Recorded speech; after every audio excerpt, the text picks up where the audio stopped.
Mas fala um pouco das ilhas, eu acho bom falar das ilhas. As ilhas são uma invenção muito boa, assim, cara.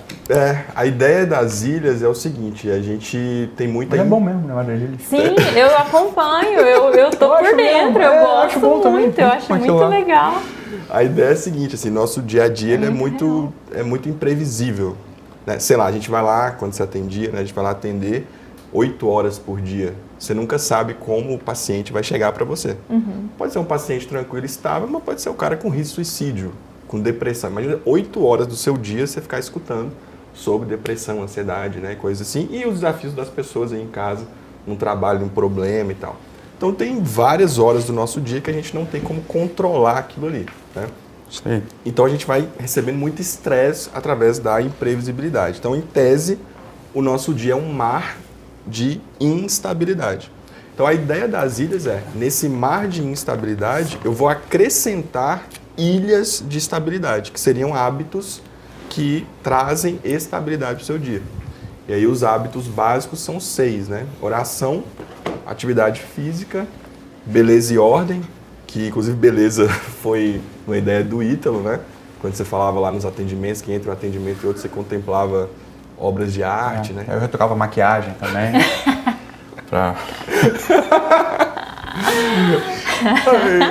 Aí eu comecei a fazer isso. E aí até lá nos... É uma boa isso. Pô, aí lá nos stories também eu coloco obras de arte e tal. Beleza e ordem. Aí depois vem meditação e presença total. Depois leitura e depois escrita. 6 hábitos que você facilmente pode colocar aí no seu dia a dia para trazer estabilidade num dia, né, de todos nós aí, estressante e que pode gerar, né, transtornos aí de ansiedade, depressão. Eu acho fantástico mesmo. Muito legal. Tem uma pergunta ali, mas que o Marcelo Ferreira fez, que eu queria, acho que é bom, te dar um gancho bacana também. Ele falou o seguinte, ó, boa tarde, poderiam tirar uma dúvida? Esses males psíquicos são uma coisa da era moderna, a partir do século XIX. Ele está perguntando, são uma coisa da era moderna, do século XIX? Existem registros que mostrariam isso acontecendo em séculos anteriores? Tá, essa é uma pergunta boa, eu acho. Eu acho que vale a pena a gente, sei lá, trocar uma ideia assim. Vamos lá, Marcelo, uma coisa dança psiquiátrica sempre existiu. Sim. O que de fato a gente vê hoje, e desde que começa a ter registro moderno, né, de prevalência e incidência, é um aumento absurdo da incidência e da prevalência de doença psiquiátrica. Bem, podia estar tendo um aumento absurdo pelo relaxamento dos critérios diagnósticos. Então, sei lá, antes, imagina só, né? Imagina que antes os critérios diagnósticos fossem muito mais graves. Se houvesse um abrandamento dos critérios diagnósticos, é claro que você teria mais diagnósticos daquela mesma doença. Mas não é isso que a gente vê acontecer. A gente vê acontecer o seguinte, olha, com os diagnósticos, com os critérios mais ou menos parecidos, há um aumento, continua tendo um aumento, tá? E aí eu trouxe aqui, foi ali, enquanto vocês estavam falando, eu fui ali na estante pegar esses livrinhos aqui, que esses livrinhos são livros raros, né? Pouca gente tem essas coisas aqui, tá? Que é uma coleção, a coleção Labor, tá? Nem tem para editar, não dá para achar. Então tem um livro aqui que é o Psicologia Contemporânea do Vicente Viqueira, tá? Tem outro aqui que é a Psicologia do Delinquente, do Paul Politi, são teóricos antigos. E esse aqui que eu queria trazer para vocês, porque estavam juntinhos ali. Esse sujeito aqui, ó, chamado Karl Jaspers, tá? Ele é o pai da psiquiatria, né, contemporânea. Foi o sujeito mais ou menos que botou as bases fenomenológicas ali da nossa prática, tá? O livro dele, que é o livro que... Quem leu Jaspers, o livro que leu foi o Psicopatologia Geral, tá? Do Jaspers. Que, salvo engano, não sei se tem em português, tá? Eu li em espanhol. Aquele livro é bom, etc. O Jaspers é um fenomenólogo, tá? Então ele tem uma preocupação em descrever o fenômeno psiquiátrico, mais que qualquer outra coisa, tá? No entanto, esse livro aqui é do Jaspers também, ok? Chama-se O Ambiente Espiritual do Nosso Tempo. Nesse livro do Jaspers, O Ambiente Espiritual do Nosso Tempo, ele fala uma coisa muito... ele elabora, mas tem uma citação ali dele que vai mais ou menos assim, de cabeça, né? Muitos anos que eu li esse negócio. Mas vai mais ou menos assim, ele fala o seguinte, olha... as doenças psiquiátricas, elas mimetizam o ambiente espiritual do seu tempo, tá? Na verdade, ele está falando mais da histeria, mas depois ele abre. Ele fala assim, a histeria, ela mimetiza o ambiente espiritual do seu tempo. Isso é o Jaspers falando, né? Que é o pai da psiquiatria contemporânea. Então, na época do Freud, Então, Freud ali, virada do século XIX para o século XX, a histeria, ela aparecia como... A maioria das histerias aparecia como manifestação motora, né? Então, paralisias e cegueiras, amaurose e paralisia, né? Hemiplegia, enfim. E uma que outra coisa, mas era a grande massa da histeria. Depois a histeria cai na década de 80, no final da década de 80 cai o diagnóstico da doença histeria, né? E a histeria ela é pulverizada por todo o DSM e pelo CID, né? Que são nossos livros onde estão ali os critérios para a gente dar o diagnóstico. E a histeria ela é pulverizada mesmo, então depois começa a aparecer doenças como, por exemplo, a fibromialgia, né? A fibromialgia, por exemplo, é uma doença muito interessante, porque é uma doença do reumatologista, que é tratada com antidepressivo. Eu sempre achei isso muito engraçado, né? Então, assim, o que resolve? Primeiro remédio que você dá, desvenlafaxina. Segundo remédio que você dá, amitriptilina. O que você dá é antidepressivo, né? E quem trata é o reumatologista. Beleza, não vamos tirar essa doença do reumatologista, deixa lá, mas todo reumatologista, se tiver algum reumatologista assistindo a gente, ele vai falar assim, cara, é mesmo, Doc. Todos os meus pacientes com fibromialgia, eles têm mais alguma coisa, não é só a dor. Eles têm alguma comorbidade, óbvio. Tem uma ansiedade grave, tem uma depressão, tem alguma alteração de personalidade, né? Tem um desajuste no comportamento com a família, com o trabalho, né? Sim. Porque provavelmente a fibromialgia ela aparece por essa pulverização, né? Quando cai a antiga histeria, aparecem doenças novas, por assim dizer, né? Mas quando o Jaspers ele fala essa coisa, me chama muita atenção, ele fala, cara, a doença psiquiátrica ela mimetiza o ambiente espiritual do seu tempo. Me fez pensar o seguinte, né? Foi aí a reflexão começou a partir dessa frase do Jaspers, né? Esse trecho do livro do Jaspers, que é o seguinte, olha, dependendo do ambiente espiritual do tempo, haverá mais doenças psiquiátricas, é evidente, né? Um tempo no qual a organização social, as visões de mundo, né? O modo como acontece a vivência espiritual, no mundo no qual essas coisas são mais ordenadas, mais organizadas, respondendo a tua pergunta, Marcelo, vai ter menos doença psiquiátrica, né? Sim. Né? Isso aí não sei o que eu estou dizendo, são os números, né? São os números. Então, quando, claro, começa a avançar ideologias de relativismo, de hedonismo, olha, a gente avança também número de suicídio e depressão. Não é muito difícil de perceber isso, isso é estatística. Claro, o problema é você conseguir traçar causa e efeito de uma coisa com a outra. Mais uma vez, a psiquiatria ela é uma ciência é uma especialidade um pouco diferente da medicina. A causa e efeito, dificilmente a gente vai conseguir chegar numa noção de causa e efeito material, né? E únicos, né? E único. É multifatorial mesmo. Isso a psiquiatria assim, né? Né? E me parece que até que a gente estava falando antes do luto, por exemplo. Né? Se você está numa cultura que não oferece meios para que a pessoa lide com a morte, por exemplo, ou seja, quando a matéria perece, você se apoia em quê?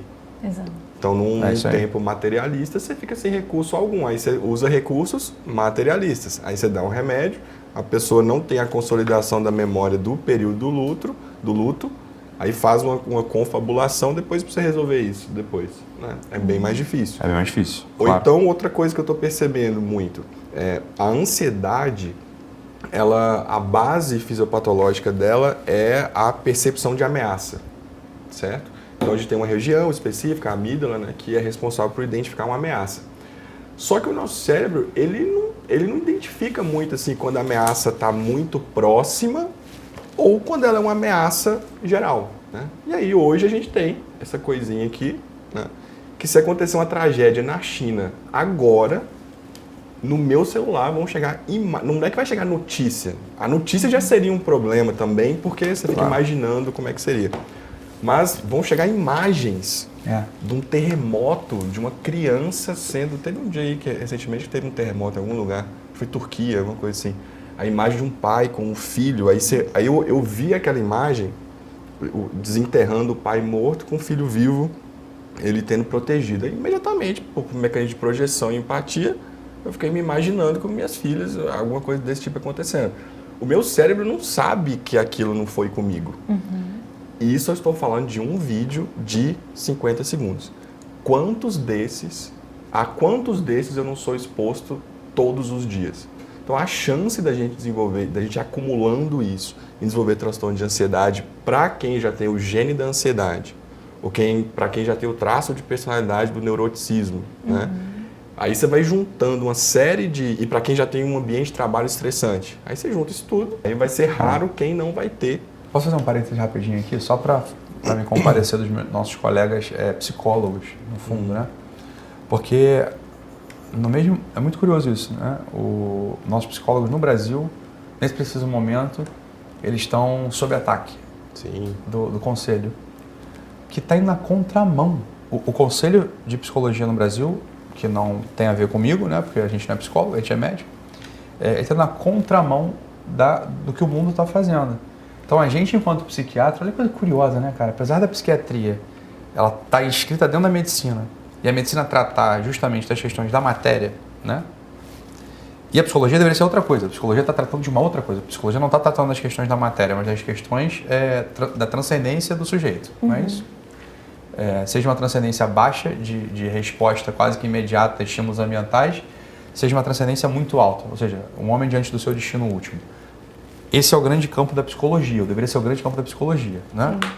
Então, mas mesmo assim, a gente enquanto psiquiatra, Mas mesmo assim, a gente, enquanto psiquiatra, tem uma liberdade muito maior para falar desse tipo de coisa.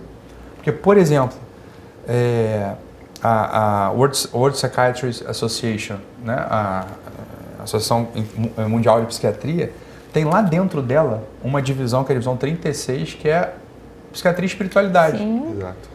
E a gente sabe, claro, que existem, inclusive, inúmeros estudos científicos que estão estudando qual que é a relação entre a prática espiritual, ou as práticas espirituais, e a saúde mental, com descobertas muito interessantes, né? Descobertas para a ciência contemporânea. Para a ciência tradicional não é descoberta alguma, mas para a ciência contemporânea são descobertas e são contribuições muito interessantes. Então, a gente, enquanto psiquiatra, que coisa curiosa, né? A gente tem muito mais liberdade para poder falar esse tipo de coisa que práticas meditativas da religião específica do sujeito, elas trazem um grande ganho para a saúde mental. Isso é óbvio, né? Só que a gente pode falar disso com toda a tranquilidade do mundo, porque, inclusive, né? A gente que é psiquiatra, a Associação Internacional Mundial de Psiquiatria, né, deixa claro que essa é uma divisão importante, há estudos importantes. Inclusive, durante algum tempo, se eu não me engano, foi um brasileiro até o presidente dessa divisão. Ele está lá não sei se ele foi o presidente, mas enfim, é um sujeito lá de Juiz de Fora até. Isso, exatamente. Né? Eu conheci, eu sabia quem ele era, porque teve um professor meu que era de Juiz de Fora. Pois é. Era ele. Mas esse parênteses é importante fazer. E aí eu me compadeço dos nossos colegas psicólogos mesmo, coitados. Eles estão lascados, né? O padre Paulo Ricardo, quando ele fala dos temperamentos, e ele coloca justamente a gente estava falando da medicalização, né? E uma das preocupações é justamente isso, né? Até que ponto o remédio, ele vai ajudar, né, ali no desenvolvimento daquela tendência negativa do temperamento, e até que ponto ele vai ser uma bengala. Qual é esse limite, né? E eu acho que é entender o seguinte, que, o temperamento, então, seria ali, pensando em estrutura, seria o terreno, né? Para a sementinha. A sementinha seria a graça. E você precisa do teu terreno estar ali funcionando adequadamente, então irrigar um pouco melhor o terreno, ou botar ali um fertilizante para que, dependendo de como é o seu terreno, para que a graça possa, enfim, frutificar, né? Aumentar e frutificar. E aí eu entendo que o remédio, né, que a gente estava falando ali, ele entra muito como um auxílio para que você consiga sair do descontrole, olhar para a realidade um pouco mais claramente, de forma mais tranquila, e identificar, a virtude que eu preciso construir, né? Sei lá, no meu temperamento é essa, igual a gente estava falando agora desses momentos de contemplação e de simplesmente ser.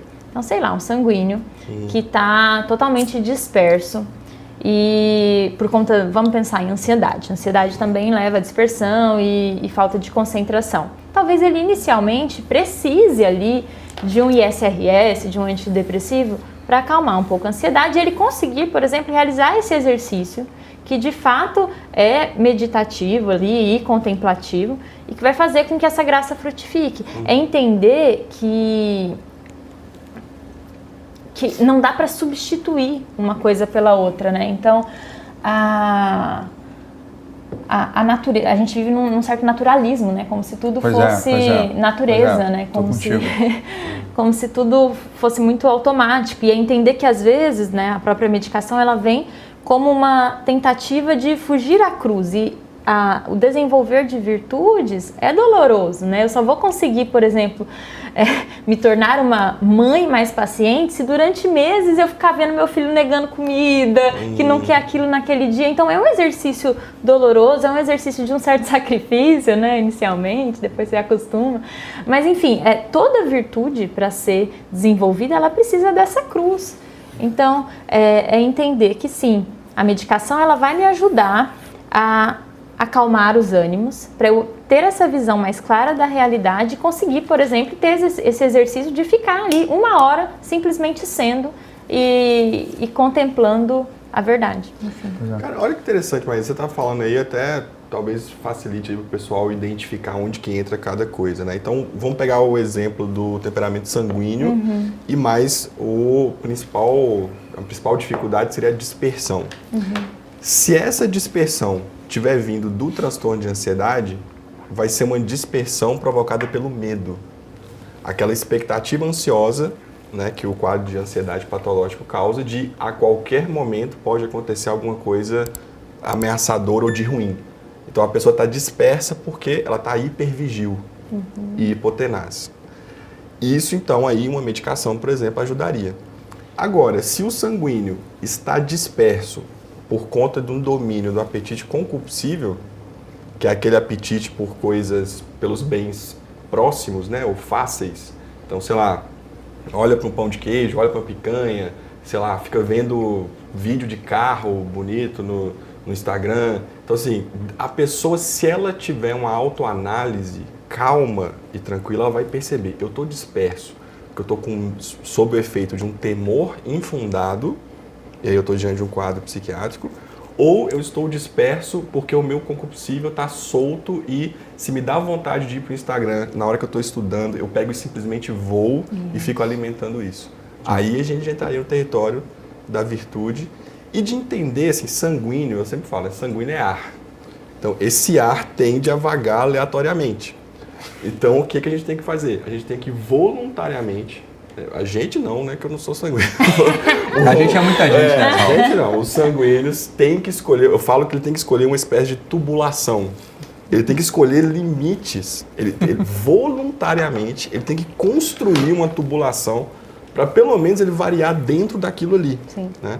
Então, a partir do momento, por exemplo, que você está estudando virtudes e que você entende o benefício da contemplação, se você for um sanguíneo e o seu ambiente de estudo lá do seu quarto estiver cheio de coisas que brilham, que chamam a atenção, isso vai te causar uma dispersão. Exato. Então, apesar de ser bonito de olhar, o que você vai fazer? Voluntariamente você vai tornar o seu ambiente de estudo mais minimalista. Por que você está fazendo isso? É uma estratégia que você chegou a partir da análise do seu temperamento. Né? Então, acho que perceber esses pontos facilita aí. Tava reestruturando a coisa aqui para esse curso, mas vou ver se faz sentido para vocês aqui, tá? Então, assim, eu sempre falei, claro, que o sanguíneo é quente, úmido e ar, né? E tudo que vem em função disso. Que o colérico é fogo, né? Porque é quente e seco. E que o melancólico é terra, porque é frio e seco, e o fleumático é água, porque é úmido e frio. Isso aí, claro, não mudou, não tem nem como mudar, isso é a estrutura da coisa. Não vou dar uma bomba aqui e falar, não é assim. Aí não, não, isso manteve, né? Mas, o que eu acho? Isso ajuda muito, isso é muito bom e tudo mais. Mas para fins práticos, a gente está dentro de um curso aqui, que é um curso Real Life, não é o nome do curso, 4 temperamentos Real Life. Então, vida real para todo mundo, enfim, isso também não é muito simbolismo. Para ajudar, assim, de modo mais imediato, né? Vê se faz sentido isso para vocês. Eu reestruturei a explicação disso de um outro modo, que é um outro ângulo também, que não muda em nada, né? O que não, quer dizer, não muda no sentido de que não revoga ou não reposiciona nada do que a gente falou aqui. Mas eu fiz uma outra revisão, com dois polos. O polo dentro e fora e o polo pergunta e resposta. Beleza? Do mesmo jeito que tinha um polo quente e frio, eu fiz o quente seria fora e o frio... bem, vocês já vão entender, né? Então... O que eu estava falando? Falando o seguinte, olha, vamos dividir o colérico e o sanguíneo, né? eles são sujeitos que têm uma expressão, eles expressam, né? O que tá nele sai. A coisa tem a tendência a sair. Isso é a própria característica do quente. Perfeito? E o fleumático melancólico tem uma característica de jogar para dentro. Tá? Sim. Então, eu mudei um pouco a coisa do quente e do frio, mas é a mesma, no final das contas, é igual, exatamente igual, só traduzir de outro modo para ficar mais prático, que é sanguíneo e colérico, tem uma tendência a jogar para fora. E o fleumático e o melancólico tem a tendência a jogar para dentro. O quê? Essa é a questão. Tá? O que joga para fora e o que joga para dentro? Eu fiz uma outra divisão que me parece muito exata, assim, tá? Que é a seguinte divisão: pergunta e resposta. Tá? Então, em que se diferencia o sanguíneo do colérico, no fundo? Tá? Nessa classificação que eu estou propondo aqui. É o seguinte: o sanguíneo é o sujeito que ele está exteriorizando com interrogações, exteriorizando com perguntas. Então, por isso é aquela característica do explorador, da distração. Por que distração? Porque o sujeito está olhando para o mundo, ou está jogando para fora com dúvidas e com perguntas. Mais do que com necessidade de fechamento e de certeza. Então, nisso que você falou do medo, faz muito sentido. Quer dizer, ele está se relacionando com o que está para fora, mas sempre vindo com uma dúvida. Com uma dúvida, com uma pergunta nova, com uma abertura nova, com uma possibilidade nova, etc, etc. O colérico, ele está se relacionando com o mundo, está jogando para fora com uma afirmação. E é por isso que ele marca, né? O colérico ele tem muito menos interesse em perguntar ou investigar do que exatamente em afirmar e pontificar. É o que o colérico faz, né? Inclusive, queria mandar um beijo aqui para minha esposa, viu, Luna? Um abraço aí pra você. Que a colérica, né? É pra fora com uma afirmação, é pra fora com uma exclamação, né? Exclamação. O sanguíneo é pra fora com uma pergunta. E aí você vê que apesar das duas figuras, né? Da sanguínea e da colérica, ou do sanguíneo e do colérico, eles têm gente que estão jogando pra fora. O sanguíneo, claro, porque ele tem um drive de interrogação, é totalmente diferente a experiência de um sanguíneo com o sanguíneo que a experiência com o colérico ou do colérico, que está afirmando o tempo todo, né? E aí a gente, Saulo, o fleumático e o melancólico, também tem uma coisa que é para dentro, né? E essa certa caricatura ou não, dependendo de como ele lide com isso, do fleumático, de que ele tem uma coisa de ser mais parado. Mas parado por quê? Porque no final das contas as coisas que caem pro fleumático e caem para dentro, elas são elaboradas com uma dúvida. Ele não vai fechando, ele não está afirmando coisas interiormente. Ele está interrogando coisas interiormente. E esse estado de interrogação interior, para ele e para os outros, dá uma sensação de mais... Tá parado, né? Não escolheu. Não escolheu, nada. ele está parado. E o melancólico, essa é uma coisa que eu acho que funciona muito, ajuda muito as pessoas a entenderem os melancólicos no fundo. O que o melancólico é? O melancólico é um colérico para dentro. O melancólico não é um sujeito paradão, ele é um sujeito que tem uma grande atividade, mas é uma atividade interior, uma atividade de afirmação, quero dizer. Então, nesse sentido que o melancólico, ele está julgando tudo o tempo todo também. Sim.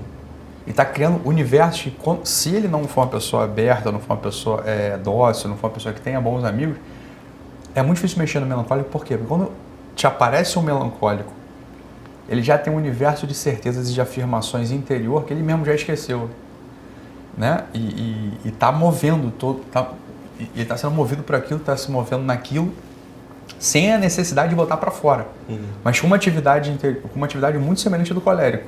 Dá para perceber? Faz sentido isso que eu estou falando? Total. E minha grande preocupação com os melancólicos são aqueles que não têm transcendência. É isso aí. Sim. Porque o melancólico, ele é muito profundo. Ele tende a ser muito profundo. Então, o que você jogar para ele e ele interiorizar aquilo, ele vai ir fundo naquilo. É isso aí. Então, se ele escolher bem, eu falo que o melancólico é a terra, né? Então ele tem que escolher bem as sementes dele. Sim. Se ele pegar aí um viés nihilista, de que o mundo é só sofrimento e tristeza e a vida é isso, cara, é grave e é, inclusive, risco mesmo, assim, de desfechos muito ruins.